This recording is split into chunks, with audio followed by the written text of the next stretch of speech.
ఆయన తీసింది సినిమాలు తక్కువే అయినా వచ్చిన కంటెంట్ మాత్రం చాలా యూనిక్‌గా ఉంటాయి. ఎవరు టచ్ చేయని పాయింట్‌లతోనే సినిమాలు చేస్తూ ఉంటారు. ఈసారి వచ్చేది కూడా యూనిక్ కంటెంటు. ఇప్పుడు వరకు రాని కంటెంట్ అని చెప్పుకోవాలి. మెన్ ఫెర్టిలిటీ మీద ఇంతవరకు సినిమాలు రాలేదు. అటువంటి ప్రాబ్లమ్ మెన్స్‌లో మీద వచ్చే ప్రాబ్లమ్‌ని తెలుగు స్క్రీన్ మీద కూడా చేపించలేదు. నాకు తెలిసి బాలీవుడ్‌లో కూడా చేపించలేదేమో. ఇటువంటి కంటెంట్లు తీశారు. ఇటువంటి కంటెంట్ చెప్పేటప్పుడు ఒక ఎడ్జ్ మీద చెప్పాలి. కొంచెం ఎడ్జ్ అటు జరిగితే అది ఆటోమేటిక్‌గా బూత్ కంటెంట్ కింద వెళ్ళిపోద్ది. దాన్ని ప్రీచ్‌గా చెప్పకుండా చాలా బ్యాలెన్స్‌గా చెప్పడమే డైరెక్టర్‌లో ఉన్న గొప్పతనం. అటువంటి కథను హ్యాండిల్ చేశారు. సో, నిన్న వైజాగ్‌లో ప్రీమియర్స్ చేశారు. అలాగే వరంగల్‌లో ఏశారు. అన్ని చోట్ల నుంచి హిలేరియస్‌గా మంచి టాక్ వస్తుంది. అందరూ థియేటర్‌లోకి వెళ్ళిన వాళ్ళందరూ నవ్వుకుంటూ బయటకొస్తున్నారు. ఎండ్‌లో ఒక చిన్న మెసేజ్ ఇచ్చారు. ఆ మెసేజ్‌తో బయటకొస్తున్నారు. చూసిన వాళ్ళు ఫేస్‌బుక్‌లో ఇంతంత పారాగ్రాఫ్‌లు రాస్తున్నారు. ఈ మధ్య కాలంలో చూసిన మంచి సినిమా అంటున్నారు. చాలా పొగుడుతూ రాసుకుంటూ వస్తున్నారు. ఎటువంటి కంటెంట్‌ని చెప్పడానికి గట్స్ ఉండాలి అంటూ కూడా రాసుకుంటూ వస్తున్నారు. సో, ఈ సినిమా సంతాన ప్రాప్తిరస్తు. టైటిల్‌లోనే చాలా సౌండింగ్ బాగుంది. చాలామంది కనెక్ట్ అయ్యే టైటిల్. సో, థియేటర్‌కెళ్ళి ఒక పొడుచుకోటాలు, రక్కుకోటాలు, పెద్ద పెద్ద బాంబ్ బ్లాస్టులు ఇయన్నీ రక్తపాతాలు లేకుండా హాయిగా 2 గంటల సేపు ఫన్‌గా నవ్వుకుంటూ బయటకొచ్చే సినిమా 'సంతాన ప్రాప్తిరస్తు' అంటూ రివ్యూలు కింద రాసుకుంటూ వస్తున్నారు. సో, అట్లా రాసుకుంటూ వచ్చినప్పుడు ఆ డైరెక్టర్ మనతో పాటు ఉండకుండా ఎట్లా? సో, మనతో పాటు ఉన్నారు సంజీవ్ రెడ్డి గారు. Hi sir. Hi sir. All the best కంటే కూడా కంగ్రాచ్యులేషన్స్ అని చెప్పాలి. ఎందుకంటే థ్యాంక్ యూ సార్. వైజాగ్‌లో గానీ, అలాగే హైదరాబాద్‌లో గానీ అంతా ప్రీమియర్స్ పడుతున్నాయి. ఎనానిమస్ టాక్ మంచి టాక్ వస్తుంది. చూసిన వాళ్ళందరూ చాలా బాగా చెప్తున్నారు. బాగా తీశారు. మంచి కంటెంటు. ప్రీచ్‌గా లేకుండా ఇటువంటి కంటెంట్‌ని అవకాశం ఉంది. 4, 5 దాంట్లో పోపేసినట్టు 4, 5 ఇంటిమసీ సీన్‌లు పెట్టుకోవచ్చు. ఇప్పుడున్న యూత్‌ని రప్పించుకోవచ్చు. ఈ అట్రాక్ట్ యూత్‌ని చెడగొట్టొచ్చు. ఇయన్నీ చేసే అంశాలు ఉన్నా కూడా చాలా మంచిగా ఏమాత్రం ఇబ్బంది లేకుండా ఫ్యామిలీసు, పిల్లలు ఇప్పుడున్న జనరేషన్‌కి తెలిసే విధంగా తీశారు అంటూ రివ్యూస్ రాసుకొస్తున్నారు. సో, మీకెలా అనిపిస్తుంది? ఈ ప్రీమియర్స్ అన్ని చూసిన తర్వాత కానీ, ఈ రివ్యూస్ చదివిన తర్వాత కానీ? చాలా సంతోషంగా ఉంది సార్. నిన్న వైజాగ్‌లో వేసిన ప్రీమియర్స్ అవ్వచ్చు, హైదరాబాద్‌లో వేసిన ప్రీమియర్స్ అవ్వచ్చు. అంటే మేము కొన్ని ప్లేసెస్‌లో అండర్‌లైన్ చేసుకున్నాం. ఇక్కడిక్కడ నవ్వుతారు, ఇక్కడిక్కడ రియాక్ట్ అవుతారు అని. బట్ మేము ఎక్స్‌పెక్ట్ చేయని ప్లేసెస్‌లో కూడా వీటితో పాటు మేము ఎక్స్‌పెక్ట్ చేయని చిన్న చిన్న ప్లేసెస్‌లో కూడా పడి నవ్వుతున్నారని మాకు వీడియో రికార్డ్స్ వస్తాయి కదా! మేము చూసి we felt very very happy. అంటే తెలియని సంతోషం. ఇవాళ మా ప్రొడ్యూసర్ గారు కూడా మీరు పొద్దున చూస్తే ప్రెస్ మీట్‌లో హి ఈస్ వెరీ హ్యాపీ. అంటే అంతటి మంచి రెస్పాన్స్ వస్తుందనుకున్నాం కానీ మరీ ఇంత మంచి రెస్పాన్స్ వస్తుందని నేను ఎక్స్‌పెక్ట్ చేయలేదు. We are very happy about it అండి. కొన్ని ఏరియాస్ ప్రొడ్యూసర్ గారు మధురా శ్రీధర్ గారు చెప్పినట్టే కొంతమంది కొన్ని చోట్ల వేసినప్పుడు నవ్వలేదు. ఫ్రీజింగ్ ఉంది కానీ ఆడియన్స్‌లో రియాక్షన్ వేరుగా ఉంది. ఎందుకంటే మేము రెగ్యులర్‌గా ప్రతి ఫ్రైడే కానీ లేకపోతే మా డే వచ్చేటప్పుడు గురువారం నుంచి స్టార్ట్ అవుతుంది మాకు. అక్కడి నుంచి సినిమాలు చూస్తూనే ఉంటాం. ఫ్రైడే ఎండ్ వరకు. ప్రతిరోజు మాకు జడ్జిమెంట్ లేదా లేకపోతే చూస్తూ ఉంటాం. ఎక్కడ కొడుతుందో తెలీదు. మేము కొన్నిటికి రియాక్ట్ అవుతాం. కొన్నిటికి రియాక్షన్ తగ్గిపోతూ ఉంటుంది. కాకపోతే మేము చూసినవి కొన్ని నవ్వురానివి ఆడియన్స్ హిలేరియస్‌గా నవ్వారు. కొన్ని రివ్యూస్ కూడా అంతే. కొన్ని రివ్యూస్ 2.5లు 2 ఇచ్చిన రివ్యూస్ సినిమాలు బ్లాక్ బస్టర్ అయిన సందర్భాలు కూడా ఉన్నాయి. ఈ సినిమా వచ్చేటప్పటికి చాలామంది థియేటర్‌లో చిన్న దానికి కూడా హిలేరియస్‌గా నవ్వుతున్నారు. ఇప్పుడేంటంటే మనం బండ్లు బాధేసుకుని, కార్లు ఏసేసి, రక్తపాతాలు వచ్చేసి ఇయన్నీ కాకుండా థియేటర్‌లో వాడు ప్రశాంతంగా టెన్షన్‌తో వెళ్తాడు. ఆ టెన్షన్ రిలీఫ్ చేసి, హాయిగా కూర్చొని ప్రశాంతంగా 2 అవర్స్ ప్రశాంతంగా నవ్వుకొని వచ్చేస్తే చాలు. ఇది సినిమా. అంతే సార్. అట్లా సినిమాలే ఆడుతున్నాయి ఇప్పుడు. సో, మీ సినిమా వచ్చేటప్పటికి రివ్యూస్ అందరూ అలాగే రాశారు. సో, ఎందుకు అనుకున్నారు సార్ మెన్ ఫెర్టిలిటీ మీద? ఇప్పటి వరకు ఉమెన్ మీద చూపించారు. ఉమెన్ ఫెర్టిలిటీ మీద చాలా సినిమాలొచ్చినాయి. మెన్‌కి చేస్తే ఎలా ఉంటది అనే దాని మీద ఎందుకు అనుకున్నారు? మీరు ఫస్ట్ చెప్పిన పాయింట్ ఏదైతే అన్నారో రివ్యూవర్స్ కొంతమంది అందరూ రెస్పెక్టబుల్ రివ్యూసే, అందరూ సినిమాని ముందుకు తీసుకెళ్లాలనే దాంతోనే ఉంటారు. But one of the reviewer recent టైమ్స్‌లో నేను ఒక ప్రెస్ మీట్‌లో చూశాను. ఆయన ఏమన్నారంటే ఏం తీసుంటాడులే చూద్దాం అనే ఒక ఇంటెన్షన్‌తోని వెళ్తాం మేము. సో, అందుకని కొన్ని సార్లు మాకు సర్ప్రైజ్ చేస్తుంది. ఎక్కకపోవచ్చు కొన్ని సార్లు. బట్ మీరన్నది ఆడియన్స్ పర్స్పెక్టివ్‌లో వాళ్ళు ఇటువంటి మైండ్ సెట్‌తోని ఎళ్లరు బేసిక్‌గా. వెళ్ళరండి. డెఫినిట్‌గా ఎళ్లి కూర్చొని లైట్లు ఆఫ్ అవ్వంగానే they will forget their world. మర్చిపోయి చూస్తూ ఉంటారు. వాళ్ళని నిజంగా జెన్యూన్‌గా, హానెస్ట్‌గా చిన్నవి మరీ హిలేరియస్ ఎపిసోడ్‌లు కాకుండా చిన్న న్యూయాన్సెస్ కూడా వాళ్ళు ఎంజాయ్ చేస్తారు. యెస్. యెస్. ఎందుకంటే వాళ్ళకున్న స్ట్రెస్‌ఫుల్ లైఫ్‌లో ఏదన్నా చిన్న ఇటువంటిది వచ్చినా కూడా they will enjoy it. Yes. So, that was the main reason. మరి సెకండ్ క్వెషన్ ఎందుకింత రెస్పాన్స్ వస్తుందంటే అండి, సో మేము ఒక సెన్సిటివ్ టాపిక్ అంటే కాన్సెప్ట్ ఇప్పుడు జనాలకి నీడ్ అవుతున్న ఒక కాన్సెప్ట్‌ని తీసుకొని మేము దాంట్లో కామెడీ యాడ్ చేసాం, ఒక లవ్ స్టోరీ యాడ్ చేసాం, ఫ్యామిలీ ఎమోషన్స్ యాడ్ చేసాం. సో తెలియకుండా ఓటీటీ రెవల్యూషన్ తర్వాత, మన కోవిడ్ తర్వాత ఓటీటీ వచ్చి ఏదైతే అందరికీ ప్రపంచ సినిమాని పరిచయం చేసిందో, జనాలు దే వాళ్ళు చూస్తున్నారు అటువంటి సినిమాని. సో ఎప్పుడైతే మా సినిమాకి వచ్చారో, ఈ కాన్సెప్ట్ చెప్పాము, ఇప్పటివరకు కొంచెం రాని ఫర్టిలిటీ అవునండి. ఇష్యూ మీద చెప్పగానే కనెక్ట్ అవుతున్నారు. కనెక్ట్ మెన్ అయ్యి ఫెర్టిలిటీ ఎంజాయ్ మీద రాలేదు. చేస్తారు. ఇంకోటి మెన్ ఫర్టిలిటీ కూడా అండి, మేజర్గా ఏంటంటే మీరు అన్నట్టుగా ఫీమేల్ ఫర్టిలిటీ ఇష్యూస్ మీద సినిమాలు వచ్చాయి. వచ్చినాయి. బట్ ఎందుకు రాకూడదు? మెన్ ఫర్టిలిటీ మీద ఎందుకు రాకూడదు? మీరు నమ్మరు. అంటే మేము ఈ సినిమా కథ రాసుకున్న తర్వాత చేసిన రీసెర్చ్‌లో భాగంగా చాలా హాస్పిటల్స్‌కి వెళ్తే అక్కడ మెన్‌కే ప్రాబ్లమ్ ఉంది ఎక్కువగా. అబ్బా! అండ్ ఫస్ట్ ఇనీషియల్‌గా వుమెన్ వస్తారంట. వచ్చి వాళ్ళకంతా పర్ఫెక్ట్ ఉందని తెలిసిన తర్వాత ఇంటికెళ్ళి హస్బెండ్‌ని కూడా తీసుకురండి అంటే వాళ్ళు చెప్పడానికి చాలా భయపడతారు.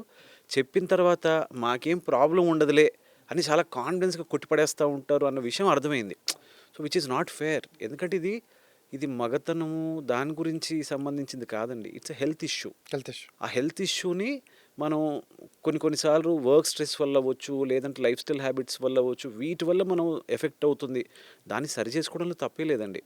నిజంగా కొంతమందికి జెన్యూన్గా ప్రాబ్లమ్స్ ఉంటాయండి. జెనెటికల్గా అవ్వచ్చు, రియల్ లైఫ్ ఇష్యూస్ అవ్వచ్చు. అంటే కొంతమందికి ఇంకా దేవుడు వీ డోంట్ నో. సో డెఫినెట్గా వాళ్ళకి దేవుడు బేబీస్ని బ్లెస్ చేయాలని కోరుకుందాం. అటువంటి వాళ్ళకి ఫర్టిలిటీ సెంటర్స్ చాలా హెల్ప్ అవుతాయండి. కానీ ఇప్పుడున్న జనరేషన్లో వాళ్ళు అంటే ఈ స్ట్రెస్ని లైఫ్ స్టైల్ వల్ల అనవసరంగా ప్రాబ్లమ్స్ని కొని తెచ్చుకుంటున్నారు. So we want to address it. But at the same time ప్రీచీగా దాన్ని ఏమంటారు మెసేజ్గా ఇలా చెప్పకుండా కామెడీ, ఫ్యామిలీ, లవ్ స్టోరీ వీటన్నిటిని యాడ్ చేసామండి.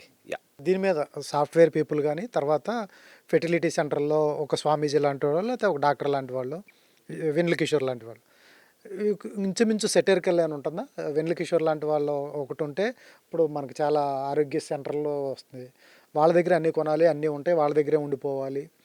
వాడిచ్చేయే తినాలి, వాడిచ్చేయే వేసుకోవాలి. ఇటువంటి సెంటర్స్ చాలా ఓపెన్ అయినాయి.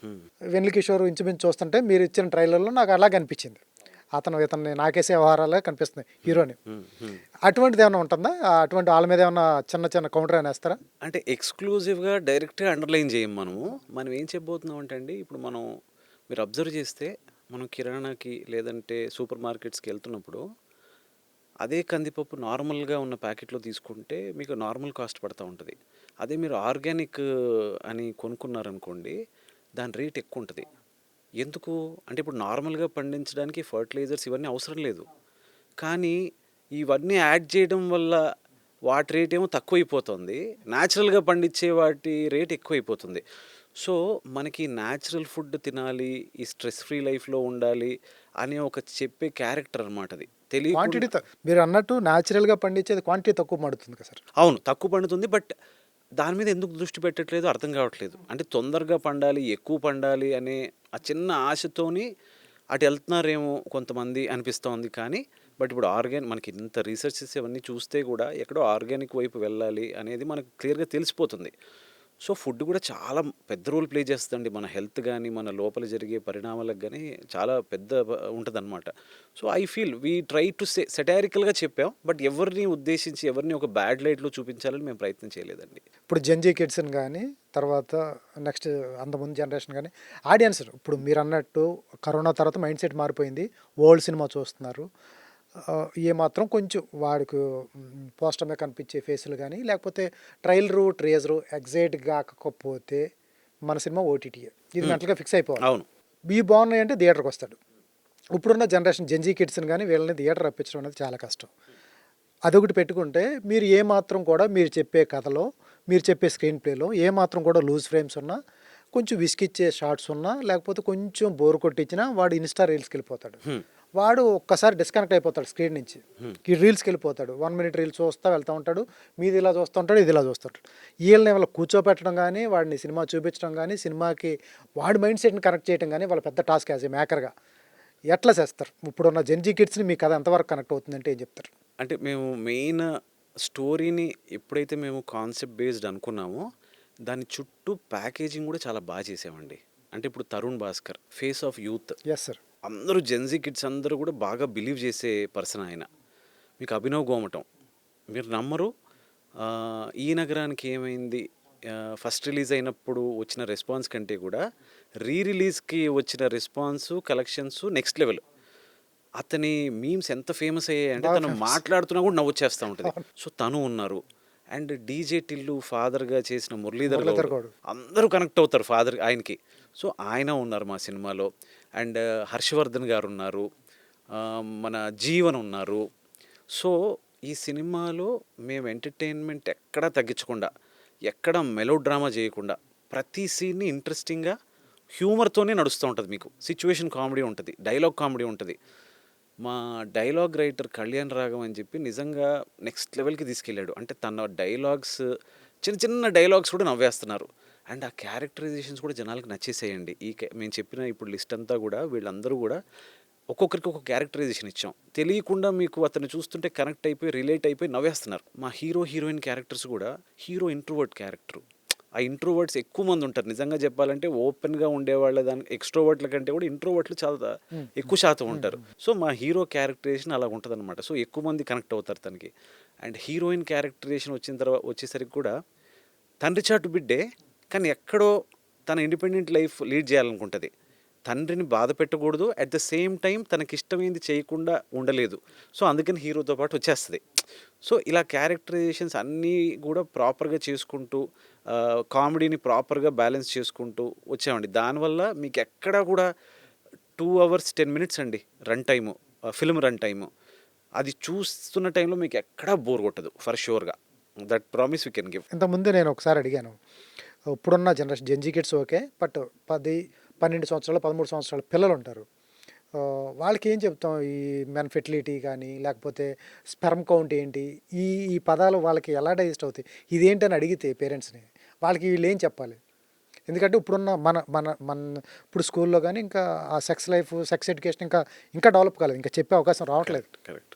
ఎట్లా వాళ్ళు అడిగితే ఏం చెప్పొచ్చు? బాలకృష్ణ గారు రీసెంట్ సినిమా చూస్తే కనుక దాంట్లో గుడ్ టచ్ బ్యాడ్ టచ్ గురించి కొంచెం అవునండి, ఒక మంచి డైలాగ్. అంటే అప్లాజ్ వచ్చింది. చాలా మంది పాయింట్ ఆఫ్ డిస్కషన్ అయింది. అంటే ఇప్పుడు చిన్న పిల్లలకి, అంటే మరీ సెకండ్ క్లాస్ థర్డ్ క్లాస్ చదువుకునే వాళ్ళకి ఏం అర్థం అవుద్దండి బ్యాడ్ టచ్ గుడ్ టచ్ అంటే. తెలియదు సార్. కానీ వాళ్ళని మనం Educate అవేర్నెస్ క్రియేట్ చేయాలి. This is bad touch, this is good touch అని. అలాగే మన 9th 10th క్లాస్లో రిప్రొడక్టివ్ సిస్టమ్ గురించి క్లాసెస్ ఉంటాయి. డెఫినెట్గా పిల్లల్ని స్కూల్కి ఫీజు కట్టి మరీ పంపిస్తున్నారు కదా, అంటే వాళ్ళకి తెలుసు అక్కడ కూడా ఇటువంటి చెప్తారు అని. సో అక్కడికి వెళ్ళిన తర్వాత అది, ఎందుకంటే ఇట్స్ అబౌట్ లైఫ్ కాబట్టి. అండ్ ఇప్పుడు మేము చెప్పే కాన్సెప్ట్ కూడా ఇట్స్ అన్ హెల్త్ ఇష్యూ అండి. అంటే మనము పర్మ్స్ గురించి అవ్వచ్చు, లేదంటే ఎగ్స్ అవ్వచ్చు, వీటి గురించి మనం చెప్పకపోతే వాళ్ళకి ఎప్పుడు తెలుస్తుంది? అంటే మనం ఎక్కడో ఇంట్లో ఉండి వాళ్ళు తెలుసుకుంటారులే, వాళ్ళకి ఏదో టీవీలు చూస్తారు, లేదంటే ఇంకా ఫ్రెండ్స్ చెప్తారు, ఎవరో తెలిసిన వాళ్ళు చెప్తారు అని వదిలేస్తూ పోతే, వాళ్ళకి దాని మీద అవగాహన లేక ఏదన్నా బై మిస్టేక్ ఏదైనా మిస్టేక్ జరిగిపోతే, yes. So as a responsible film మేకర్గా, as a responsible TV channel heads లాగా అందరూ కూడా జనాలకు అర్థమయ్యేలాగా ఇటువంటి విషయాల్ని చాలా సున్నితంగా చెప్పాలి. చెప్పకుండా వదిలేయకూడదని నా నమ్మకం అండి. సో అది అది మేము అలా అని మేమేం మెసేజ్ అండర్లైన్ చేయట్లేదండి. చాలా మీకు లైట్ హార్టెడ్గా హ్యూమరస్ ట్రీట్మెంట్తో మేము డీల్ చేస్తున్నామండి ఈ విషయం. సార్, ఆ టైంలో కొన్ని వచ్చే ప్రీచీ డైలాగ్స్ కానీ కొన్ని సన్నివేశాలు పెట్టే అవకాశం ఉంటుంది, అటువంటి అని పెట్టారా? ఎందుకంటే ఈ టైటిలే అటువంటి సంతాన ప్రాప్తిస్తూ, సంతానం కలగాలి అంటే కొన్ని సీన్స్ అవన్నీ ఉండాలి, ఇటువంటి మెసేజ్ సీన్స్ కానీ ఉండాలి. అటువంటివి ఏమైనా ఉంటాయా, లేకపోతే ఇబ్బంది పెట్టే విధంగా ఉంటాయా, లేకపోతే ఫ్యామిలీ ఆడియన్స్ మొత్తం అంతా చూసే విధంగా ఉంటాయా? అందరూ అండి, మీకు ఇప్పుడు ఇందాక మీకు చెప్పినట్టు సెంట్రల్ గవర్నమెంట్ దీనికి యూబై ఇచ్చింది. అంటే సెంట్రల్ గవర్నమెంటే మీరు వెళ్ళి ఫ్యామిలీస్తో పాటు ఈ సినిమా చూడండి అని చెప్పిన తర్వాత ఇంకా అంతకంటే ఏం కాన్ఫిడెన్స్ రావాలండి మన ఫిల్మ్ మేకర్స్ కానీ ఆడియన్స్ కానీ. So we are very happy. మేము అనుకున్నాం ఎక్కడన్నా అంటే ఈ టైటిల్ పెట్టగానే ఇదేదో చిన్న డౌట్స్ అడిగారు, ఎందుకండి ఇది ఫ్యామిలీస్ అందరూ వస్తారు కదా, వేరే టైటిల్ ఏదైనా పెట్టొచ్చు కదా అంటే, ఇది పెళ్లి తర్వాత ఇచ్చే ఒక మంచి ఆశీర్వాదం అండి. Yes, తెలుగు అవునండి. పదం.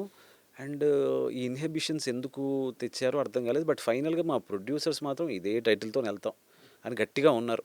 అండ్ మిస్ అయ్యాను. ఏం క్వశ్చన్ ఏంటండి ఇది? లేడీస్ అండ్ లాగిన్ కదా, అవును. లాగిన్ నుంచి మీ జర్నీ, లాగిన్ కూడా 5 years కష్టపడ్డారు కదా సార్ బాలీవుడ్లో?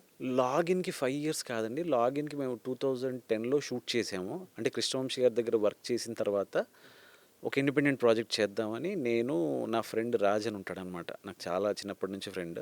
సో నాకు హెల్ప్ చేశాడు అతను ఆ టైంలో. సో మేము ఇద్దరం కలిసి దాన్ని ప్రొడ్యూస్ చేసి నేను డైరెక్ట్ చేసి హిందీలో రిలీజ్ చేసాం. ఆ రోజు కూడా అంతే అండి. అంటే ఆ రోజు మీకు రామ్ గోపాల్ వర్మ గారిది బూత్ రిలీజ్ అయింది, రాజమౌళి గారిది మక్కీ అని హిందీలో రిలీజ్ అయ్యింది. ఆ రోజు కూడా ఒక 7-8 సినిమాలు ఉన్నాయి హిందీలో. బట్ అన్నిట్లోనూ మాది ఎంత చిన్న సినిమా అంటే అటువంటి ఒక చిన్న సినిమాకి టైమ్స్ ఆఫ్ ఇండియా వాళ్ళు 3 రేటింగ్ ఇచ్చారు. సో అది చూసే శ్రీధర్ గారు రియాక్ట్ అయ్యి అది ఇక్కడ తెలుగులో Ladies and చేద్దామని చెప్పి పిలిపించారు. బట్ అప్పటికే నేను ఒక హిందీ ప్రాజెక్ట్ వాళ్ళతో అగ్రిమెంట్ అయి ఉన్నాను హిందీలో. సో నాతో పాటు నాకు చీఫ్ ఏడీగా వర్క్ చేసిన మంజు అనే ఎవరైతే ఉన్నారో వాళ్ళ టీంలో కూడా వర్క్ చేశారు. సో ఆయన దాన్ని డైరెక్ట్ చేశారనమాట. నేను దాన్ని రైటింగ్ అంతా కూడా రీరైటింగ్ తెలుగు కోసం చేయడం జరిగింది. సో అలా అలా జరిగిందండి. యా లాగిన్ ఆ టైంలో లాగిన్ తర్వాత మీకు అవకాశాలు రాలేదా బాలీవుడ్లో? వచ్చాయండి. అదే అక్కడ ఒక సినిమా నేను సైన్ చేశాను. సైన్ చేసి అది ఎలా అంటే ఆ స్క్రిప్టింగ్ అంతా జరుగుతూ ఉంటుంది. బట్ ఈ మధ్య అంటూ ఉంటారు కదండి, ఎంత హార్డ్ వర్క్ చేసినా ఆవగించేంత అదృష్టం ఏదో ఉండాలని చెప్పి. సో అది మొత్తం ప్రాసెస్ అంతా అయిపోయింది. బట్ ముందుకు వెళ్ళలేదు ఆ సినిమా. అప్పటికి ఇక్కడ లేడీస్ అండ్ జెంటిల్మెన్ సినిమా రిలీజ్కి వచ్చేసింది. దాని తర్వాత నేను వచ్చి మళ్ళీ శ్రీధర్ గారితో టచ్లో ఉండి ఆయనతో పాటు ట్రావెల్ కంటిన్యూ చేశాను. ఇప్పుడు తర్వాత ఏబిసిడి మ్యూజికల్ హిట్. అది మలయాళం సినిమా అయినా అంతా తెలుసు. బాగుంది. శిరీష్కి మంచి పేరు వచ్చింది, అలాగే మీకు మంచి పేరు వచ్చింది. Yes sir, thank you. ఎట్లా ఉంది సార్ శ్రీధర్ గారిది మీది బాండింగ్? అప్పటి నుంచి ఆయనతో ఉన్న మీ బాండింగ్ ఎలా ఉంటుంది? మీకు ఆయనకి జెల్ ఎలా కనెక్ట్ అయింది? అదే ఇవాళ పొద్దున మీరు డిస్కషన్లో భాగంలో ఉన్నారు కాబట్టి, అంటే నేను శ్రీధర్ గారు ఎప్పుడు కాన్సెప్ట్ ఓరియంటెడ్ సినిమాల సైడే వెళ్తూ ఉంటాం. సో ఎక్కడైతే లేడీస్ అండ్ జెంటిల్మెన్ మీరు ఇందాక అన్నట్టుగా, అంటే ఓ చిన్న తప్పులు ఆన్లైన్లో చేసే చిన్న తప్పులు లైఫ్లో బిగ్గెస్ట్ లెసన్స్ నేర్పిస్తాయి. అలాగే ఏబిసిడిలో కూడా అంటే డబ్బు వాల్యూ తెలియాలి అంటే ఆ ప్రివిలేజెస్కి దూరం అవుతేనే వాటి వాల్యూ తెలుస్తుంది అని మేము ఆ కాన్సెప్ట్ నమ్మి శిరీష్ గారితో నా సినిమా చేసాం. అది కూడా కాన్సెప్ట్ ఓరియంటెడే. దానికి బాగా అంటే మీరు ఇప్పటివరకు శిరీష్ గారి సినిమాలో హయ్యెస్ట్ వ్యూడ్ సినిమా అదేంటి హిందీలో. అలాగే నాకు తెలిసి జీ5లో జీ టీవీలో నాకు తెలిసి అతడు తర్వాత ఇమీడియట్గా కాదు కానీ ఆ కోవలోకి వచ్చే చాలాసార్లు ప్లే అయిన సినిమా ఏబిసిడి అనమాట. సో ఎవరు చూసినా ఏబిసిడి అనగానే బాగా గుర్తుపట్టేస్తూ ఉంటారు. పాపులర్గా అయిన సినిమా అది. సో మ్యూజికల్గా కూడా బాగా హెల్ప్ అయిందండి. జుడా శాండీ మెల్లమెల్లగా పాటించాడు. సో అన్ని విధాలుగా అది it was not a lost project, but yeah it's decent project for all of us. తర్వాత ఆహనా పెళ్ళంట G5 చేశారు. అవునండి. రాజ్ తరుణ్, జీవిత రాజశేఖర్ గారి పాప. అది మంచి పేరు తెచ్చిపెట్టింది మీకు. అది కూడా అంతే అండి. దాంట్లో కూడా అంతే మాకు అది శ్రీధర్ గారితో చేయలేదు కానీ జీ5 వాళ్ళతో, అలాగే టమాటా మీడియా అని ఒక కంపెనీ ఉంటుందన్నమాట, వాళ్ళు ప్రొడ్యూస్ చేశారు. అది కూడా దాంట్లో కూడా అంటే జీవితంలో మనకి గట్టి దెబ్బలు తగులుతూ ఉంటాయి. ఆ తగిలినప్పుడు బాధపడిపోకుండా ఫ్యూచర్లో దీనికంటే బెటర్ వెయిట్ చేస్తూ ఉంటాయి అని చిన్న నమ్మకం ఇచ్చే కమింగ్ ఆఫ్ ఏజ్ సిరీస్ అండి అది. అది మనకి దావుద్, అదే షేక్ దావుద్ అని ఇప్పుడు ఈ సినిమాకి ఎవరైతే నాకు స్టోరీ స్క్రీన్ ప్లేలో పార్ట్నర్ ఉన్నారో ఆయన స్టోరీ కంప్లీట్గా ఆయన స్టోరీ స్క్రీన్ ప్లే అనమాట. సో అది మేము అక్కడ చేసాం. జీ5లో ఇప్పటికి కూడా టాప్ 1లో ఉంటుంది నెంబర్ ఆఫ్ వ్యూస్ విషయంలో. TV9 వాళ్ళు కూడా, మీరు కూడా సాక్షి వాళ్ళు కూడా దాన్ని అక్నాలెడ్జ్ చేశారు. సో ఇప్పటికి కూడా అది టాప్లోనే ఉంది ఆ సిరీస్. సో రాజ్ తరుణ్తో వర్క్ చేయడం, శివాని గారితో వర్క్ చేయడం, it was a lovely experience. Sir ఈ మధ్య సినిమాలు చేస్తూ సిరీస్ చేస్తూ మధ్యలో ఒక చిన్న గ్యాప్ వస్తుంది, తెలియని గ్యాప్. అవును. ఆ గ్యాప్ని తెలియగల వాళ్ళైతే వేరే వర్క్ మీద మైండ్ని వేరే దాని మీద పెడతారు. ఆ స్ట్రెస్ని ఏదైతే కొంచెం ఆ స్ట్రెస్ అనేది అందరికీ, మనతో పాటు వచ్చిన వాళ్ళందరికీ కెరీర్ బాగుంటుంది, మంచి సినిమాలు పడుతున్నాయి. మనం వచ్చేటప్పటికి ఒక 1 year 6 months గ్యాప్ వస్తుంది. దీన్ని హ్యాండిల్ చేయడం చాలా కష్టం సార్. అది హ్యాండ్లింగ్ ఎలా ఉంటుంది? ఎందుకంటే ఆ ప్రెషర్ కానీ స్ట్రెస్ కానీ చాలా ఉంటుంది, మెయింటెనెన్స్ ఉంటుంది. మనకంటే ముందు టార్గెట్ మనకంటే మనం ఎల్లకొలా మెయింటెనెన్స్ అయినా కూడా మన కెరీర్ స్టార్ట్ చేసిన వాళ్ళకి మంచి ఇట్లు కొడుతున్నప్పుడు మనకే ఎందుకు జరుగుతుంది ఇది ఇట్లా, ఈ ప్రెజర్లో కొంతకాలం ఉంటుంది. ఫర్ ఎగ్జాంపుల్ అండి, నేను అంటే most of the times gaps వస్తాయి ఫర్ షూర్గా. ఫిల్మ్ వాళ్ళకి చాలా హిట్ సినిమాలు చేసిన వాళ్ళకి వస్తాయి, యావరేజ్ సినిమాలు, బిలో యావరేజ్ సినిమాలు చేసిన వాళ్ళకి కూడా గ్యాప్లు వస్తాయి. బట్ ఆ గ్యాప్లో మీరు ఏం చేస్తున్నారు అనేది మోస్ట్ ఇంపార్టెంట్ అండి. నేనైతే యాడ్ ఫిల్మ్స్ ఒక ఆపర్చునిటీ, నేను కేఎఫ్ నీలోఫర్ అని చెప్పి మీకు హైదరాబాద్ వెరీ ఫేమస్, చిరంజీవి గారితో యాడ్ చేశారు మీరు. దాని గురించి తర్వాత అది కూడా అంటే యాడ్ ఫిల్మ్స్ ఇవన్నీ చేస్తూ వస్తాను.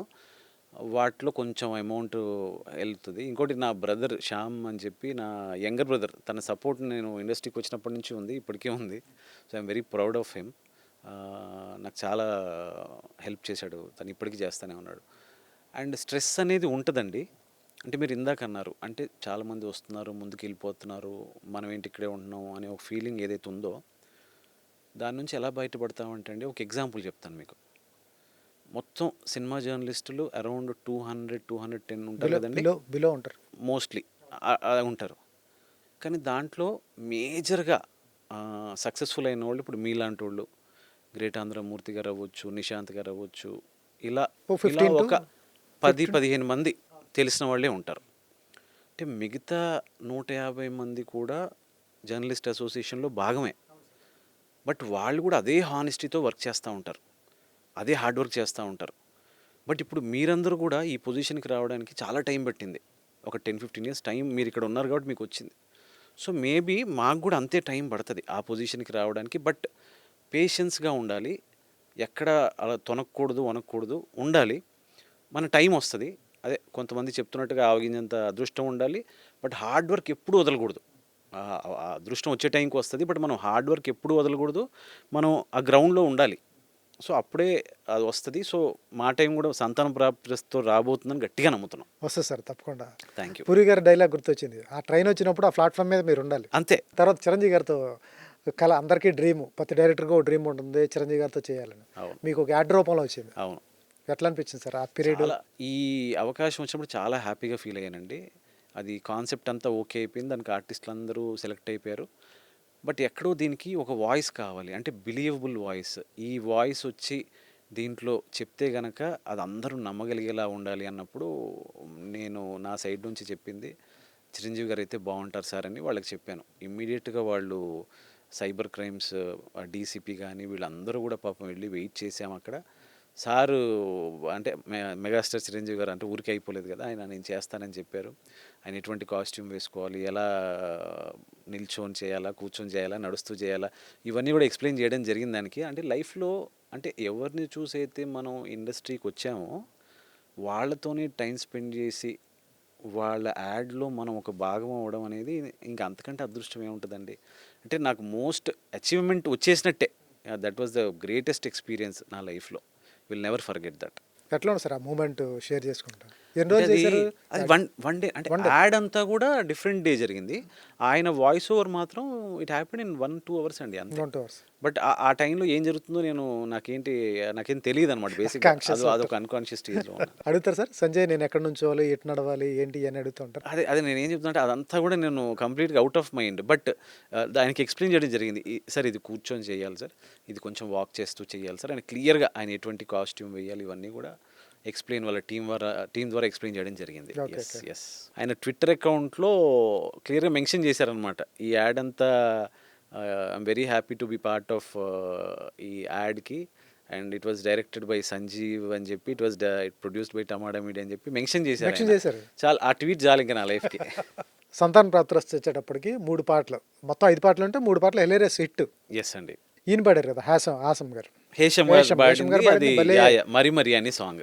ఏం సార్ ఆయనతో పాడించాలని ఎందుకు అనిపించింది రేషం గారితో? అంటే మీరు అబ్జర్వ్ చేస్తే అండి, హాయ్ నాన్న సినిమా చూసుంటారు, ఇంకొన్ని సాంగ్స్ అయినా చూసుంటారు. ఆయన వాయిస్లోనే పెయిన్ ఉంటుందండి, తెలియకుండా వాయిస్లోనే పెయిన్ ఉంటుంది. ఆయన పాడుతుంటే ఎక్కడో మనకే కళ్ళల్లో తెలియకుండా చిన్న మాయిస్ వస్తుంది. సో మేము ఎప్పుడైతే ఈ పాట అనుకున్నామో డెఫినెట్గా ఈయనైతే బాగుంటుంది అని చెప్పి అప్రోచ్ చేయమండి. బట్ డెఫినెట్గా అనుకున్నట్టే ఇట్స్ వర్కింగ్. బాగుంది, అందరూ బాగా అంటున్నారు. అవును సార్. తర్వాత వెన్నెల కిషోర్ గారిది ఎట్లా ఉంటుంది? ఆయనతో మీరు రాసుకుంటారు యాజ్ ఎ డైరెక్టర్గా, మీరు మీ పాయింట్ ఆఫ్ వ్యూలో కొంచెం రాసుకున్నప్పుడు దానికి పడ్డ ఆ రైటింగ్కి సరిపడా ఆర్టిస్ట్ పడ్డాడు అనుకోండి, ఇంకా హై నెక్స్ట్ లెవెల్ వెళ్తుంది. ఈ వీళ్ళు కానీ మీరు చెప్పిన 5 ప్యాడింగ్ ఎవరైతే పెట్టారో వీళ్ళు నెక్స్ట్ లెవెల్ తీసుకుపోతారు సీన్ని. ఈయనతో చేయటం, మన వెన్నెల కిషోర్ గారితో చేయటం, వాళ్ళు మనం కొన్ని రాసుకుంటే వాళ్ళు కొన్ని యాడ్ చేస్తూ ఉంటారు. డెఫినెట్గా. అంటే ఆయన మా డైలాగ్ రైటర్ ఒక డైలాగ్స్ మేము ఎలా ఉండాలి సీను అదంతా ట్రీట్మెంట్ అంతా అయిపోయిన తర్వాత ఆయనకి ఇచ్చిన తర్వాత ఆయన చాలా విషయాలు యాడ్ చేశారండి. ఫర్ ఎగ్జాంపుల్, మీరు థియేటర్లో నవ్వుతారు, అంటే ఉన్న రిఫరెన్స్కే దాన్ని యాడ్ చేస్తారు పాపం. ఆయన కొత్తగా క్రియేట్ చేయడం ఉండదు. మా డైలాగ్ రైటర్ ఇచ్చిన ఒక సీన్లో ఉన్న డైలాగ్స్కి దాన్ని ఇంకా నెక్స్ట్ లెవెల్ తీసుకొని ట్రై చేస్తారు. పుష్ప రిఫరెన్స్ కానీ, బుజ్జితల్లి రిఫరెన్స్ కానీ, నెక్స్ట్ ఇంకా చాలా అంటే పెట్రోల్ రిఫరెన్స్ గానీ, ఇవన్నీ గూడా ఆయన అక్కడికక్కడ టక్కుమని ఇంప్రూవైజ్ చేసి చేశారు. So, I'm very happy. అది నిన్న థియేటర్‌లో గూడా ఇంప్రూవైజ్ చేసిన దానికి, మా కళ్యాణ్ రాఘవ్ రాసిన దానికి పడి పడి నవ్వుతున్నారు. అది అది మాకు మా డైలాగ్ రైటర్ అయితే ఆ నవ్వులన్నీ చూసి కళ్ళలో నీళ్ళు తిరిగాయి. అంటే ఒక కామెడీ సీన్‌లకి ఇంతమంది ఇంత అప్లాజ్ వస్తుందని చెప్పి పాపం లిటరల్‌గా ఏడ్చేసాడు. యాహ్! అభినవ్ గోమటం. అతను పెక్యులర్‌గా ఉంటది. వాయిసే పెక్యులర్‌గా అవును. ఉంటది. అవును. అవును. టైమింగ్ కూడా పెక్యులర్‌గా ఉంటది. డిఫరెంట్‌గా ఉంటది. వెన్నెల కిషోర్ గారిది ఒక పాట అయితే, అభినవ్ గోమటంది వేరే వెర్షన్. తరుణ్ భాస్కర్ గారిది వేరే. ఎవరిది పెర్టిక్యులర్. అలాగే తర్వాత మన గుండుంటాడు, ఆయన పేరేంటి సార్? జీవన్. జీవన్. జీవన్ గారిది ఆయనది ఒక డిఫరెంట్. మీరు తీసుకున్న వాళ్ళు నలుగురు కూడా ఈ నగరానికి ఏమైంది బ్యాచ్ అయినా కరెక్ట్. కూడా కరెక్ట్. కరెక్ట్. అవును. వాళ్ళు డిఫరెంట్ క్యారెక్టర్స్. డిఫరెంట్‌గా ఉంటది. కామెడీ కూడా. ఎలా అనిపిస్తది సార్ ఆ సర్కిల్‌తో చేయటం, వాళ్ళతో చేయటం? ఫస్ట్ క్వెషన్‌కి నిజంగా వీళ్ళందరితోని యాక్ట్ చేస్తున్నప్పుడు దాంట్లో భాగం అవ్వడం అనేది చాలా హ్యాపీ మూమెంట్స్ ఇస్తదండి. అంటే మీకు తెలీదు, ఆ స్ట్రెస్ ఉండదు. డైరెక్టింగ్ స్ట్రెస్ ఉండదు. జస్ట్ వాళ్ళు పెర్ఫార్మ్ చేస్తుంటే క్యాప్చర్ చేయడమే. మనం అనుకున్న సీను సార్ ఇదిలా అని చెప్తే సరిపోతుంది. ఇంకా మనం అక్కడ ఉండి ఆడియన్స్ లాగా నవ్వుకుంటా ఉంటాం. అవును. సో, డెఫినెట్‌గా అభినవ్ గోముటం గారు ఆయన స్క్రీన్ పైన ఎంత కామెడీ పండిస్తారో ఆయన సెటైర్స్‌తోని, రియల్ లైఫ్‌లో చాలా కామ్‌గా ఉంటారు. ఆయన very, very well read person. బయట మీరు మాట్లాడుతా ఉంటే ఫన్ రాదు ఆయనతోని. అవునండి. కెమెరా ఆన్ చేయంగానే ఆయన మాటలకే ఫన్ వచ్చేస్తూ ఉంటది మీకు. సో, డెఫినెట్‌గా ఈస్ వెరీ టాలెంటెడ్ అండి. అంటే జనాలు కనెక్ట్ అయిపోయారండి. కనెక్ట్ అయ్యారు. ఆయనకు గాని, వెన్నెల కిషోర్ గారికి ఇంకా మీకు చెప్పక్కర్లేదు. అండ్ తరుణ్ భాస్కర్ గురించి చెప్పాలంటే ఆయన్ని నిజంగా మా సినిమాలోకి ఫస్ట్ మేము స్క్రిప్ట్ రాసుకున్నప్పుడు తరుణ్ భాస్కరే అని రాసుకున్నాం. శ్రీధర్ గారికి చెప్పాం.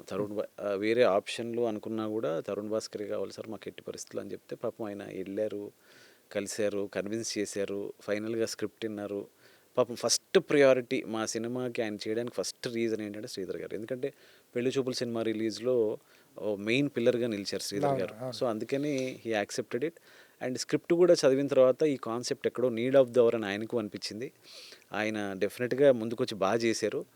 అండ్ మొన్న సినిమా చూసిన తర్వాత కూడా ఆయన చాలా హ్యాపీగా ఎక్స్‌ప్రెస్ చేశారు. నాకు ఎక్కడో చిన్న డౌట్లు ఉండే మీతో షూట్ చేస్తున్నప్పుడు వచ్చినప్పుడు నన్ను మరీ ఇట్లా చూపిస్తున్నారు అది ఇది అని, జాక్ అని అది ఏదో అంటున్నారు. బట్ నాకు సినిమా చూసిన తర్వాత ఈ జాక్ అనే క్యారెక్టర్‌తోని ఒక సినిమా చేయొచ్చు అని ఆయన అంత అంత లెవెల్ కాన్ఫిడెన్స్ ఇచ్చారు మా సినిమా చూసి. We felt very happy.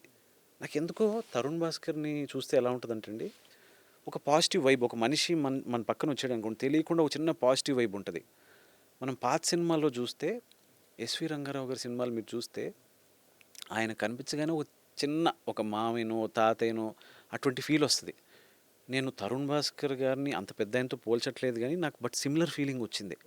అతను పక్కనుంటే ఆ ఫీలింగ్ గానీ, అదంతా కూడా చాలా హ్యాపీగా ఫీల్ అయ్యాను నేను. ఒక పాజిటివ్ వైబ్ ఉన్నంతసేపు ఒక పాజిటివ్ వైబ్. వెళ్ళిపోతుంటే అరే! అప్పుడే వెళ్ళిపోతున్నారా అనే ఫీలింగ్ నాకు క్రియేట్ అయింది. And coming to Muralidhar Goud, ఆయన కూడా అండి అంటే జనాలకు కనెక్ట్ అయిపోయిన క్యారెక్టర్. 'బలగంతో' అవ్వచ్చు, తర్వాత చాలా చేశారు. 'సంక్రాంతికి వస్తున్నాం' అవ్వచ్చు, ఈయనే కదా సార్ ఆ! డీజే టిల్లు. 'డీజే టుల్లు' అవ్వచ్చు. ఇంకా ఇంకా ఇంకా వాళ్ళ గురించి చెప్పేది ఏం లేదండి. జస్ట్ సీన్ పేపర్ ఇస్తే వాళ్ళు నెక్స్ట్ లెవెల్‌కి తీసుకెళ్ళిపోతారు. అండ్ కమింగ్ టు మా హీరోయిన్. మా హీరోయిన్ గురించి మీకు తెలుసు. చాందిని షీ గారు. Is favourite heroine. నిజంగా తెలుగులో చాలా అంటే తక్కువ సినిమాలు చేస్తూ సెలెక్టివ్‌గా ఉండే ఒక యాక్ట్రెస్. అంటే తన తన తన టాలెంట్‌కి, తన అందానికి డెఫినెట్‌గా మంచి మంచి క్యారెక్టర్స్ వస్తాయి. అంటే మంచి లీడ్ రోల్స్ వస్తాయి తనకి హీరోయిన్‌గా. బట్ అన్నీ తను చేయదండి. ఓన్లీ సెలెక్టివ్‌గా తనకు నచ్చిన స్క్రిప్ట్ మాత్రమే చేస్తుంటది. కలర్ ఫోటో తర్వాత తను ఎక్కడికో వెళ్ళాలి. మంచి వెళ్ళాలి. మంచి చేయలేదు. అవును. మంచి మంచి సినిమాలు చేయాలి. బట్ సెలెక్టివ్‌గానే మీరు అన్నట్టు సెలెక్టివ్‌గానే ఎళ్తది. మా సినిమా గూడా మొత్తం స్క్రిప్ట్ అంతా చదివింది. చదివిన తర్వాత ఫైనల్‌గా she said okay. Married women character అయినా గూడా తను చేయడానికి ముందుకొచ్చింది. ఎందుకంటే కథలో ఎక్కడో అరే! ఇది సొసైటీకి చెప్పాలని తను గూడా అనిపించి ముందుకొచ్చింది. So, we are very happy. And ఫైనల్‌గా మా హీరో నిజంగా అంటే మీరు ఇందాక అడిగారు గదా! ఎందుకు మేల్ ఇన్‌ఫర్టిలిటీ పెట్టారు, ఫీమేల్ ఎందుకు పెట్టలేదు అన్నారు.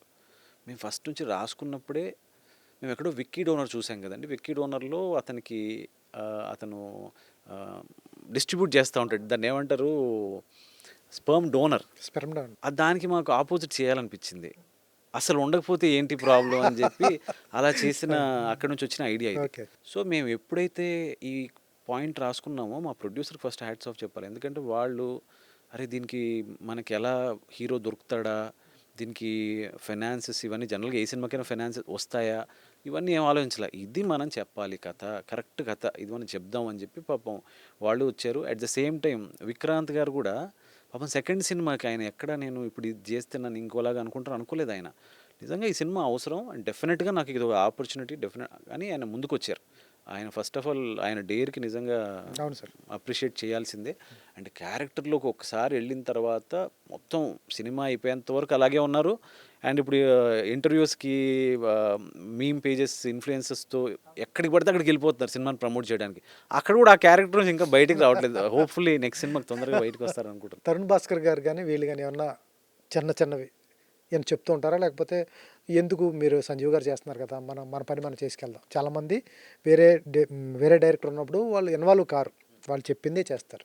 కొంతమంది మీకు సింక్ అయిన వాళ్ళు ఏమైనా ఉంటే సంజీవ్ ఇలా చేద్దామా అని భాస్కర్ లాంటి వాళ్ళు కానీ ఇలా సజెషన్స్ ఇస్తారా? ఇస్తే మీరు తీసుకుంటారు, బట్ అటువంటి వాళ్ళు ఏమైనా ఇస్తారా? లేకపోతే మన పని మనం చేసుకుపోదాం? ఫస్ట్ మేజర్గా అంటే ఏంటంటే మనం డిస్కస్ చేస్తూ ఉంటాం సీన్తో. ఫస్ట్ సీన్ షూట్ చేసే ముందు వాళ్ళకి సీన్ అంతా ఎక్స్ప్లెయిన్ చేస్తున్నప్పుడు ఈ సీన్లో ఇలా మీరు ఇలా రియాక్ట్ అవుతారు, ఇలా వాక్ చేస్తూ ఈ స్టేజింగ్ అంతా కూడా డిస్కస్ చేసుకునేటప్పుడే ఎక్కడో వాళ్ళకి అనిపిస్తుంది. యాక్టర్ కదా, యాక్టర్ షూస్లోకి వచ్చేసిన తర్వాత వాళ్ళకి సంజీవ్ ఇక్కడ ఇలా చేయొచ్చా అని అడుగుతారు. నాకు ఓకే అనిపించింది అనుకోండి, సార్ చేసేద్దాం అంటాను. ఓకే. లేదు అనుకోండి, సార్ ఇది ఇది ఒక్కటి కొంచెం అలాగే వెళ్దాం సార్, నేను చాలా పాజిటివ్గా అవును. చెప్తా ఉంటాను. మన ఇంటర్వ్యూలో కూడా పాప ఆయన మెన్షన్ చేశారు అది. సో డెఫినెట్గా ఆ ఇంప్రూవైజేషన్స్ వస్తాయి. ఇప్పుడు ఇందాక వెన్నెల కిషోర్ గారిది చెప్పాను, చాలా ఇంప్రూవైజేషన్స్ జరిగాయి. బట్ అల్టిమేట్ సినిమాకి అది నిజంగా వర్కౌట్ అవుతుంది అంటే మాత్రం వీ విల్ యాక్సెప్ట్ ఇట్ అండి. డెఫినెట్గా మనకి హెల్ప్ అవ్వాలి కదా. లేదు ఇది అవ్వదు అనుకున్నప్పుడు మేము చెప్తాం, సున్నితంగానే చెప్తాం, సార్ కొంచెం ఇది నా కోసం ఇది ఇలా చేద్దాం సార్ అని చెప్పి అలాగా will try to convince them. Sir, ఒక యాజ్ ఏ డైరెక్టర్గా ఒక స్టోరీ ప్రొడ్యూసర్ చెప్తున్నప్పుడు కానీ ప్రొడ్యూసర్ చెప్పాలి, సినిమాటోగ్రాఫర్ చెప్తారు. మెనీ టైమ్స్ మీరు చాలాసార్లు డిస్కషన్ చేస్తారు. సేమ్ ఏ రోజు ఫస్ట్ రోజు వచ్చిన ఐడియానే అదే హై ఉంటే తప్ప ఫైనల్ షూట్కి వెళ్ళారు. మీకు స్టోరీ రాసుకున్నప్పుడు హై, ఆన్ పేపర్ రాసుకున్నప్పుడు ఉన్న హై, తీసేటప్పుడు కూడా అదే హై ఉందా? సేమ్ ఉంటుందండి. అంటే ఎనీ స్క్రిప్ట్ మనం రాసుకున్న తర్వాత దానికి ఒక ఎవల్యూషన్ ఉంటుంది బేసిక్గా. అది రోజు రోజుకి మనం రాసేటప్పుడు కానీ, దాని రీరైట్స్ రాసేటప్పుడు కానీ, దాని షూట్స్కి తీసుకెళ్ళినప్పుడు అక్కడ యాక్టర్స్ పర్ఫామ్ చేస్తుంటే అక్కడ మీకు ఇందాక చెప్పినప్పుడు చిన్న చిన్న ఇంప్రూవైజేషన్స్ కానీ ఇవన్నీ జరుగుతూ ఉంటాయండి. అంటే దాని ఏమంటారు, మనిషి చిన్నప్పటి నుంచి పెద్దగా పెరిగే వరకు ఎలా మెచ్యూరిటీ వస్తుందో ప్రతి స్క్రిప్ట్కి ఆ స్టేజ్ ఉంటుందండి. అంటే we have to go through that stage. ఇప్పుడు నేను రాసుకున్నాను, ఇక్కడ ఈ అక్షరానికి ఈ ఒత్తి ఇచ్చాను, ఈ అక్షరానికి ఇది ఇచ్చాను అని ఫిక్స్ అయిపోతే మాత్రం మనం కొంచెం దాన్ని ఏమంటారు, బ్రాడర్ వేలో లేదా యాక్సెప్టెన్స్ ఇవన్నీ చూడలేమేమో. డెఫినెట్గా స్క్రిప్ట్ బెటర్మెంట్ కోసం అవి హెల్ప్ చేస్తాయి. డెఫినెట్గా మనకి కొంచెం ఓపెన్ మైండెడ్గా ఉన్నాం అనుకోండి, వాళ్ళ నుంచి వచ్చే సజెషన్స్ తీసుకుంటూ మనం దీన్ని ఇంకా బెటర్ చేయొచ్చు. సో అది కంటిన్యూస్ ప్రాసెస్ అండి ఎనీ స్క్రిప్ట్. ఇక్కడ డైరెక్టర్స్ ఈగో చిన్నది ఒకటి ఉంటుంది. డైరెక్టర్స్ బేబీ, మీరు రాసుకున్న కథకు మీరే బాసు, లేకపోతే మీకు ఒకటి ఉంటుంది. తర్వాత వేరే వాళ్ళు వచ్చి ఎంత వచ్చినా కూడా ఆర్టిస్టులు వచ్చినప్పుడు చెప్తున్నప్పుడు ఒక చిన్న లిటిల్ బిట్ డైరెక్టర్స్ ఈగో, మనం హ్యాండిల్ చేయగలం కదా, ఈ సలహాలు ఇస్తున్నారు ఓకే తీసుకుంటాం. దాని ఈగోని ఎంతవరకు బ్యాలెన్స్ చేయగలరు? ఫస్ట్ ఇమీడియట్గా మీరు అన్నట్టు మనం అందరం హ్యూమన్స్ కాబట్టి ఎక్కడో మనకి గ్రే షేడ్స్ ఉంటాయి. ఎందుకంటే వీఆర్ నాట్ 100% పర్ఫెక్ట్ పీపుల్ కాదు. అది ఉంటుందండి. డెఫినెట్గా మనం రాసుకొని కూర్చున్న తర్వాత ఇది కాదు ఇన్ని ఇది కాదు ఇలా సంవత్సరాలు చేద్దాం అన్నప్పుడు ఇన్ని సంవత్సరాలు కూర్చొని రాసుకున్నప్పుడు అవతల వ్యక్తి వచ్చి చెప్పగానే టక్కమని తీసుకోలేము, ఇమీడియట్గా తీసుకోలేము. బట్ నేను ఇన్ని సంవత్సరాల నుంచి నేర్చుకుంది ఏంటంటే అండి, ఇనీషియల్ డేస్లో నాకు అది ఉండేది. బట్ మెల్లిమెల్లిగా ఇప్పుడు అది అవతల నుంచి వచ్చింది బాగుందనుకోండి, అది మనకేగా, మనకే నిలిచిపోద్ది కదా, బాగుంటుంది కదా. సో మీరు నమ్మరు, అంటే నేను మా అసిస్టెంట్ డైరెక్టర్ ఉంటాడు, చీఫ్ ఏడి నగేష్ అని ఉంటాడు అనమాట. సినిమా మొత్తం మేము ఫస్ట్ కాపీ అయిన తర్వాత చూసాం. ఇంకా తరుణ్ భాస్కర్ షూట్ చేయాల్సి ఉందన్నమాట. చూసిన తర్వాత ఈ పోర్షన్లో తరుణ్ భాస్కర్ది వస్తుందని మేము అనుకున్నాం. సో అక్కడ చూసిన తర్వాత అన్న ఇట్లా మీరు ఏమనుకున్నట్టు ఒక మాట చెప్తా, దీని ఎక్స్టెన్షన్ ఐడియా ఒకటి ఉందన్న, మీకు చెప్తా, మీకు నచ్చితే తీసుకోండి అన్నారు. నేను ఇమీడియట్గా నేనేమి ఓకే చేయలేదు. ఓకే అని చెప్పి వెళ్ళిపోయాను ఇంటికి. వెళ్ళిపోయిన తర్వాత ఆ రోజు ఆలోచించి అదంతా చేసి డెఫినెట్గా వర్కౌట్ అవుతుంది కదా అని చెప్పి మళ్ళీ వచ్చి మా ప్రొడ్యూసర్ గారికి చెప్తే అది దాన్ని ఇంక్లూడ్ చేశారు. అలాగే మా కో డైరెక్టర్ ఉంటాడు, చిన్న ఆయన ఎక్స్పీరియన్స్ యాడ్ చేస్తూ ఉంటాడు. సో అవి కూడా తీసుకుంటాం. హాయిగా లోపలికి వెళ్ళి ఒక 2 గంటలు నవ్వుకుని బయటకు వచ్చేస్తే ఇది చాలు కదా సినిమా అనుకుని బయటకు వచ్చేసి సినిమాని 100 కోట్ల సినిమాకి తీసుకెళ్ళిన సందర్భాలు కూడా ఉన్నాయి. అవును, అవును. ఇప్పుడున్న టైంలో యాజ్ ఏ మేకర్గా ఆడియన్స్ని మెప్పించడం అనేది ఎట్లా సార్? ఆ రైటింగ్ ఎట్లా వెళ్ళాలి? లేకపోతే వాళ్ళ జంజీ కిడ్స్ని పట్టుకుని వెళ్ళాలా, లేకపోతే మా బ్యాచ్ మా తరాన్ని పట్టుకుని సినిమా తీయాలా? ఎవరిని సాటిస్ఫై చేయగలరు? నేను ఒకటైతే చెప్పగలనండి, అంటే ఇండస్ట్రీలో అవ్వచ్చు, ఇంకెక్కడైనా అవ్వచ్చు, ఎవరికి సక్సెస్ ఫార్ములా అంటూ లేదండి ఇప్పటివరకు. లేదు. డెఫినెట్గా ఒక రాజమౌళి గారికి తప్పితే నాకు తెలిసి ఇంకెవరికి లేదని అనుకోవాలి. అంటే నేనేమంటానంటే అండి, మనం హానెస్ట్గా మనం ఏదైతే అనుకుంటున్నామో దాన్ని నమ్మి తీయాలండి. తీసినప్పుడు ఆ హానెస్టీనే అంటే అందరూ హానెస్టీతోనే తీస్తారు. బట్ కొన్ని ఎందుకు వర్కో అంటే అదే చెప్పాను కదా, కొంచెం ఆవించేంత ఏదో ఉండాలి, ఇంకో టైం కలిసి రావాలి, అన్నీ సెట్ అవ్వాలి. అన్నీ ఉంటాయి సార్. బట్ మనం మాత్రం హానెస్టీగా మనం అనుకున్న కాన్సెప్ట్ని మనం ఎలా అయితే చెప్పదలుచుకున్నామో కొంచెం అటు ఇటు డీవియేట్ అవ్వకుండా ప్రాపర్గా చెప్పగలగాలి. అక్కడి వరకే మన పనండి. దాని తర్వాత ఆడియన్స్ థియేటర్కి వస్తారా, రారా, సినిమా హిట్ అవుతుందా, హిట్ అవ్వదా, ప్రమోషన్ సరిగ్గా జరిగాయా, జరగలేదా, ఇవన్నీ కూడా దైవాధీనం. ఎందుకంటే నిజంగా మీరు అబ్జర్వ్ చేస్తే కనుక ఒక ప్రొడక్షన్ హౌస్, ఫర్ ఎగ్జాంపుల్ పేర్లు తీయకుండా, ఆ production house very famous for hit films. అలా అని వాళ్ళు తీసిన సినిమాలన్నీ కూడా హిట్ ఫిల్మ్స్ కాదండి. ఒక 30% హిట్ ఫిల్మ్స్ ఉంటాయి, మిగతా 70% ఫ్లాప్సే ఉంటాయి. అది ఎనీ ప్రొడక్షన్ హౌస్కి వర్తిస్తుంది. నేనేమంటానంటే ఇక్కడ హిట్ ఫామ్లో ఎవరికి తెలీదు, బట్ మనం హానెస్టీగా సినిమా తీయడం మాత్రమే తెలుసు, అంతే. ఫ్లాప్ సినిమా తీసేవాళ్ళు కూడా ఆనెస్ట్గా తీస్తారు కదా సార్? నేను అదే అంటున్నానండి, అది ఫ్లాప్ సినిమా తీసేవాళ్ళు కూడా అంతే హానెస్టీగా తీస్తారు, బట్ అది వాళ్ళు ఫ్లాప్ సినిమా తీయాలని తీయరు. మీరు ఆర్జీవి గారి ఇంటర్వ్యూలు చూస్తే నేను శివాకి ఎంతైతే కష్టపడ్డానో ఫ్లాప్ అయిన సినిమా కూడా అంతే కష్టపడ్డాను అంటారు. కానీ ఆ టైంకి అన్నీ కలిసి రావాలి. మనం అనుకున్న కాన్సెప్ట్ రిలవెంటా కాదా, మన రిలీజ్ టైం రిలవెంటా కాదా, మనకు వచ్చిన యాక్టర్స్ రిలవెంటా కాదా, ఇవన్నీ. అంటే మనం సినిమా తీయటం ఇప్పుడున్న కాలంలో చాలా ఈజీ అండి, బట్ దాన్ని ప్రమోట్ చేయటం, ఇప్పుడు చూసారు మీరు డైరెక్టర్లు చూస్తూ ఉంటే అనిల్ రావిపూడి గారు అవ్వచ్చు, మన అనుదీప్ గారు అవ్వచ్చు, వీళ్ళు సినిమా రిలీజ్ దగ్గర నుంచి స్టార్ట్ అయిన దగ్గర నుంచే ప్రమోషన్ స్టార్ట్ చేస్తున్నారు. ఆ ఫుటేజ్ తీస్తే ఇంకొక ఎడిట్ చేసి ఇంకో సినిమాలో రిలీజ్ చేసిన అడిగితే. సో దట్స్ ఎ వెరీ, అది అందరితోనూ కాదండి, చాలా తక్కువ మంది వెరీ టాలెంటెడ్ పీపుల్ మాత్రం అలా చేయగలరు. సో ఇప్పుడు ప్రమోషన్ స్ట్రాటజీ మారిపోయింది. సినిమా తీస్తేనే సరిపోదు, సినిమాతో పాటు ఆ సినిమాని జనాల్లో స్టార్ట్ నుంచి ఎండ్ వరకు నాంతానే ఉండేలాగా చేయడం కూడా ఇంకొక ఆర్ట్. సో మీరు ఇందాక అన్నట్టుగా ఎవరు ఫ్లాప్ సినిమా తీయాలని తీయరండి, హానెస్ట్గానే తీస్తారు, అన్నీ కలిసి రావాలి, అంతే. సార్ ఎన్ని రోజులైంది నిద్రపోయి అంటే నిన్న నైట్ అన్ని క్యూబ్కి, యూఎఫ్ఓకి, అన్ని ప్లేసెస్కి వెళ్ళిపోయిందండి డెలివరీ కంటెంట్ అంతా కూడా. సో పడుకొని ఉంటాను, నిన్న ప్రశాంతంగా పడుకున్నాను అనుకున్నాను, బట్ ఒక 2 hours పడుకోగానే మళ్ళీ లేచాను, చూశాను. నిన్న రాత్రి షోస్ పడ్డాయి కదా, ఎవరన్నా ట్విట్టర్లో ఏమన్నా రాశారా సినిమా గురించి అని చూస్తే తెలియకుండా మంచి పాజిటివ్గా రాయడం స్టార్ట్ చేశారు. So felt very happy. ఆ సంతోషంలో కూడా నిద్రపట్ల. ఎస్, ఓవరాల్గా నిద్రపోలేదండి. Super sir. సార్ చాలా రోజుల తర్వాత ఒక మంచి సినిమా చూసాన ఫీల్ అయితే నేను చూసిన రివ్యూస్ కానీ తర్వాత ట్విట్టర్లో పెట్టినవి కానీ, ఎందుకంటే ఓపెన్గా పెట్టేస్తారు, దానికి మీరు తెలియదు, సంజీవ్ గారు ఎవరో, శ్రీధర్ గారు ఏం తెలియదు, ఊర్లో వైజాగ్లో ఉన్న వాళ్ళు పెట్టేస్తుంటారు, లేకపోతే వేరే వాళ్ళు వరంగల్లో ఉన్న వాళ్ళు పెట్టేస్తుంటారు, సినిమా జెన్యూన్గా పెడతారు. రివ్యూస్ అయితే చాలా బాగున్నాయి. ఈరోజు 14వ తారీఖు సినిమా వస్తుంది. 14వ తారీఖు 14 సినిమాలు ఉన్నా కూడా 107లో మాత్రం సంతాన ప్రాప్తిరస్తు మాత్రం హిట్ లిస్ట్లోనే పైనే పెట్టారు. ఇందాక మీ శ్రీధర్ గారు చూపిస్తున్నారు, పైనే ఉంది సంతాన ప్రాప్తిరస్తు అంట. All the best sir. All the best కంటే కూడా congratulations. Thanks a lot sir. Views అన్నీ వచ్చేసినాయి కాబట్టి సినిమా హాయిగా ప్రశాంతంగా ఫ్యామిలీతో చూసుకునే సినిమా తీశారు. మళ్ళీ ప్రూవ్ అయింది సార్, అంటే ఒక కాన్సెప్ట్ని తీసుకొని దానికి కామెడీ యాడ్ చేసి ఒక ఫ్యామిలీ స్టోరీ, ఒక మంచి లవ్ స్టోరీ, ఇవన్నీ ఉన్న కథకి డెఫినెట్గా మళ్ళీ ఆడియన్స్ హిట్ చేస్తారనే నమ్మకం మళ్ళీ సినిమాతో రాబోతుందని గట్టిగా నమ్ముతున్నాం. సూపర్ సార్, థ్యాంక్ యూ అండి. సాక్షి టీవీ ప్రసారాలను నిలిపివేయడం చట్టరీత్యా నేరం. సాక్షి టీవీ ప్రసారాల కోసం మీ స్థానిక కేబుల్ ఆపరేటర్ని వెంటనే సంప్రదించండి. DTHలో ఇంటర్నెట్లో కూడా సాక్షి టీవీ ప్రసారాలను వీక్షించవచ్చు.